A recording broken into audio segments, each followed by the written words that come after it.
everyone. Hello. Are you in my dressing room? Welcome to MsMojo, and today we're taking a look at Lady Gaga's phenomenal career and her rise to superstardom. On the one hand, I feel like I've been doing this forever, and on the other hand, I know I'm just getting started. Chapter 1. Lady Gaga's most recent era began in October 2024 following the release of her single Disease, which teased her 2025 album Mayhem. Like all of her albums, Mayhem has been a massive hit, topping charts globally.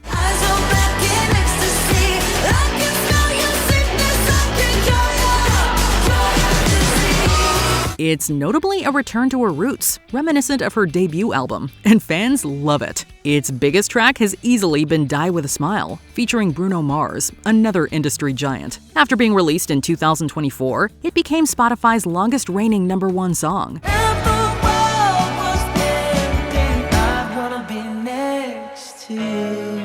It was so adored that it's gone platinum more than once, alongside winning a Grammy for Best Pop Duo Group Performance. The album as a whole has been received with similar positivity, becoming Gaga's highest-rated release on Metacritic. To promote it, she's announced a huge 6-month arena tour titled The Mayhem Ball. In May 2025, Gaga performed to an audience of 2.5 million fans in Brazil. It was the highest-attended concert for a female artist in history.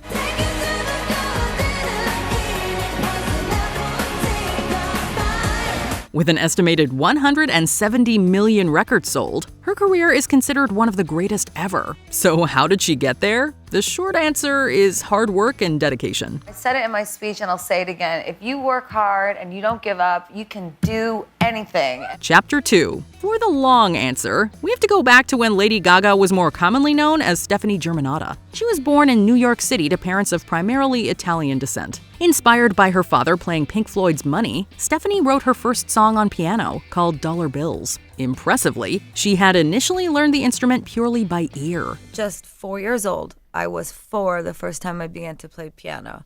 And I would just sit there for hours and play, and I would sing in my own little way. She then kept pursuing music, receiving classical piano training and playing throughout school, alongside attending acting classes. She was always passionate about music, joining a classic rock band as a high school freshman, as well as frequently writing and going to open mics.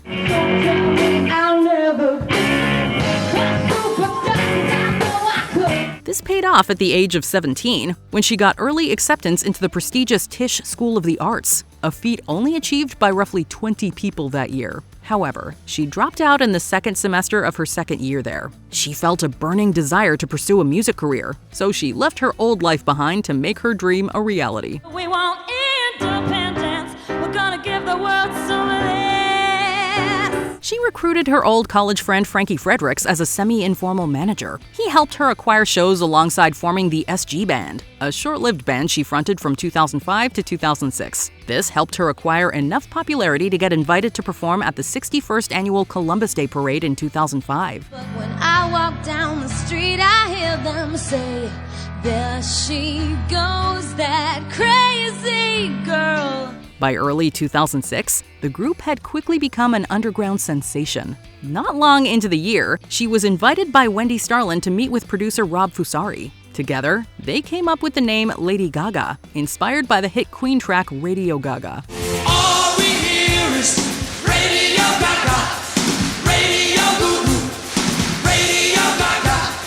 Fusari actually sent a text calling her Radio Gaga, but autocorrect changed it to the name we all now know her by. The pair formed Team Lovechild LLC, a company intended to promote her. It worked wonders, getting her noticed by the label Def Jam Recordings. They signed Gaga in September 2006, but it only lasted a few months before they mysteriously dropped her. As we now know, that was more their loss than hers. It was a low point for Gaga, who considered quitting the business entirely. I don't like being used to make people money.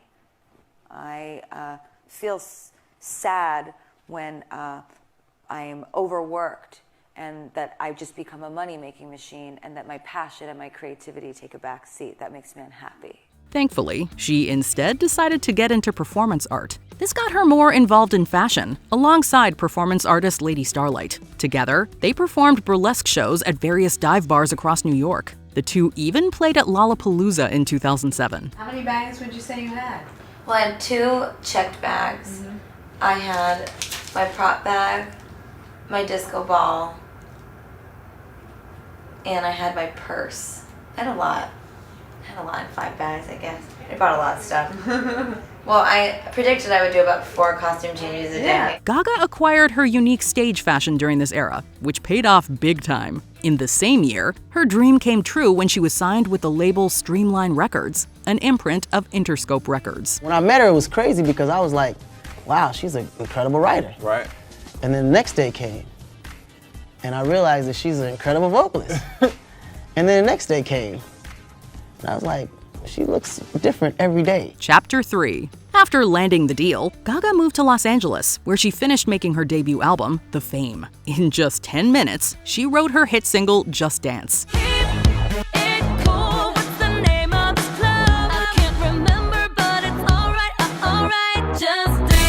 In total, 5 producers worked on the album, which became one of the best-selling debuts in history. Combined with its reissue, The Fame Monster, it has become one of the best-selling albums of the century.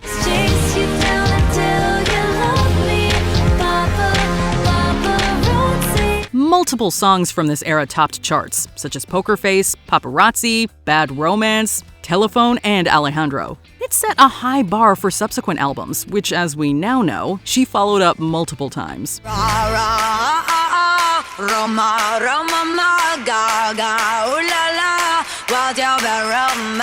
Her 2011 album Born This Way was also extremely successful. Featuring musicians like Clarence Clemons and Brian May, it included a diverse range of genres, from heavy metal to house. Its title track was on top of the Billboard Hot 100 for 6 whole weeks.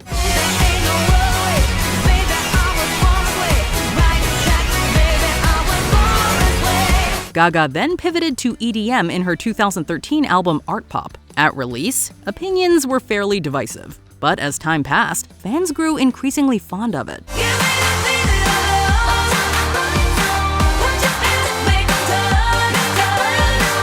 Gaga then collaborated with Tony Bennett to make an old-school jazz album, Cheek to Cheek. It was a huge stylistic departure from her solo work. And I love you Like a tattoo under my skin. under my skin. In 2016, she released Joanne, her most rock-influenced album yet. She worked alongside rock stars like Tame Impala, Josh Homme, and Florence Welch. Can we dance down the Bowery and heads like we were 17 again? This was also the era she appeared on American Horror Story, her first major acting role. Her performance was so impressive that she won a Golden Globe for Best Actress in a miniseries. I feel like Cher in that John Patrick Shanley film Moonstruck right now. It's like one of the greatest moments of my life. Gaga's acting career went up from there, being nominated for an Academy Award in 2019 for Best Actress. That nomination was for her starring role alongside Bradley Cooper in A Star Is Born, a highly praised film that highlighted her incredible acting talent. In the end, it was the lead single Shallow that won Gaga an Oscar for Best Original Song.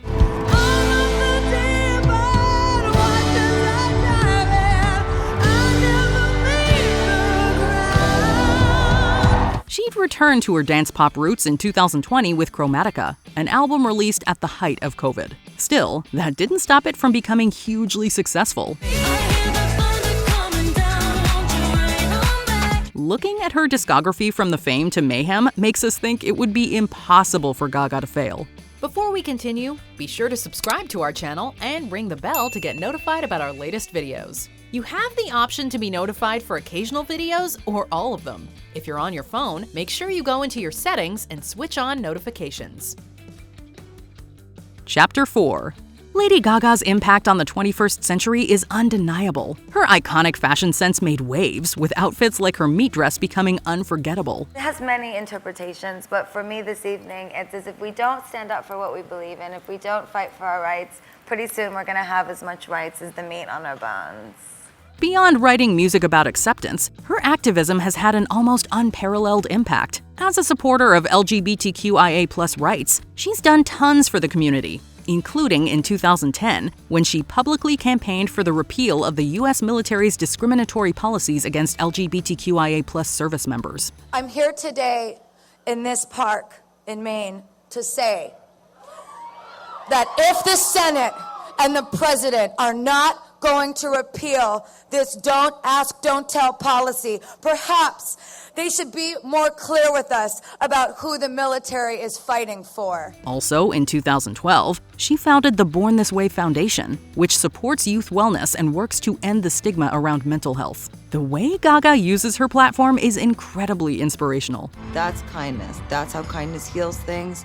And to me, kindness heals all things. Her influence on pop music has been immeasurable. She's constantly pushing the boundaries of her art, bringing avant-garde ideas into the mainstream. There's moments where, we are like sonically just doing things that like we're just trying to push sound as much as possible. There's other moments where it's all about love and it's like super dreamy. And that to me is true chaos. True chaos is like all of it. Thanks in part to her influence, pop has become way more diverse today, with many artists freely expressing gender and identity. Lady Gaga is one of the few people to win Grammys, Oscars, Golden Globes, and BAFTAs, showcasing her incredible drive and dedication. Throughout all of this, her message has never faltered. In her words, Tonight, I want you to forget all of your insecurities. I want you to reject anyone or anything that's ever made you feel like you don't belong or don't fit in. Never forget, you were born this way. No one is broken, and we're all beautiful in our own ways. This message has been life-changing for countless people struggling to fit in.